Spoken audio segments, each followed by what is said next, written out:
But also, there's another issue here too, right? And Peter Malinauskas, I'll never forget, Peter Malinauskas, People's Forum, week before the South Australian election, okay? Now, he could have fallen into the elbow trap, which he did before the 22 election, which was to say, I promised to bring prices down, I'm going to, every single item is going to come down. He said, look, government's not involved in everything, we're not responsible for everything, so I'm not going to promise something that can't be delivered. Freya, how politically toxic do you think is the Prime Minister's promises in 22 that failed to deliver? The expectation, that slide that I show every couple of nights, right? Cost of living will be better under a Labor government, but on every single indices, and I'm just looking at what Matt was talking about before, as always, he's 100% right on alcoholic, non-alcoholic beverages, bed, cereal, meat, dairy, fruit, and you name it, it's all correct, right? About up, let alone everything else we've talked about. We talk about it, we're aware of it, but how potent do you think it is in the general community that they were promised something better, or is that just something that those of us that follow the detail are aware of? Well, I hope it's not. And I think we do. Well, it's hard to tell because we live in this politics bubble, and anyone watching this program right now. We count the grains of sand on the beach. Other people just drive past the beach. Exactly. But I do think that Albo has completely lost all credibility on energy policy. Before the federal election, he promised that your household power bills would go down by $275. He promised that, and Matt can fact check me on this, but I think it was on 92 occasions 100%. He repeated that. I don't think people will have forgotten. And so I'm active on TikTok, and I'll post stuff about cost of living. China's surveillance app, but I understand. I know, but look, that's where Gen Z is, so that's where we have to be as well. And the stuff I post... I just say that to annoy my mate Trev, who loves it. It's pretty addictive.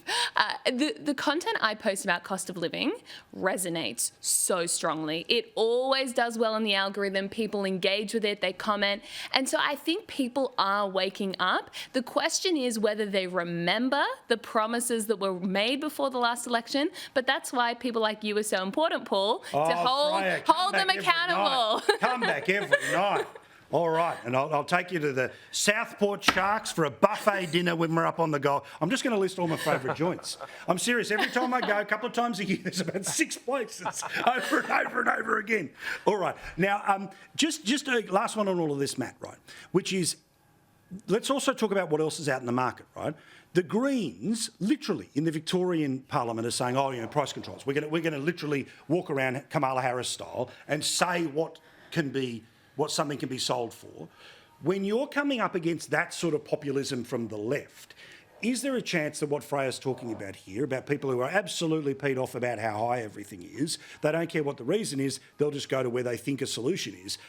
And how realistic is it that they go to the Greens, who are just promising by the sheer hand of government they can bash down the cost of bread? Yeah, look, I think that is a real threat, Paul. It's a real threat, probably more so if we leave a vacuum and not come up with other solutions for people's problems. They want solutions and they'll be desperate for anything. You can tell the Greens right now, they've basically dropped climate change as a political issue. You hardly ever hear them talk about it outside of Canberra.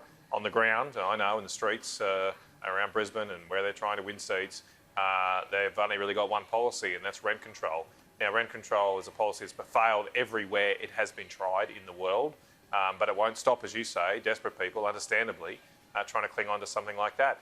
That's why I think it's very important that we do take a full set of policies to the election, that we don't shrink on our values, we don't shy away from our principles, because if we're offering a proper and coherent set of responses to people, it's more likely to be the antidote to those cheap and lazy solutions like rent control. So, I think we should take on the whole kit and caboodle, get rid of this net zero rubbish, all these climate targets. The only target we should have going for election for the Australian people is a cost of living target.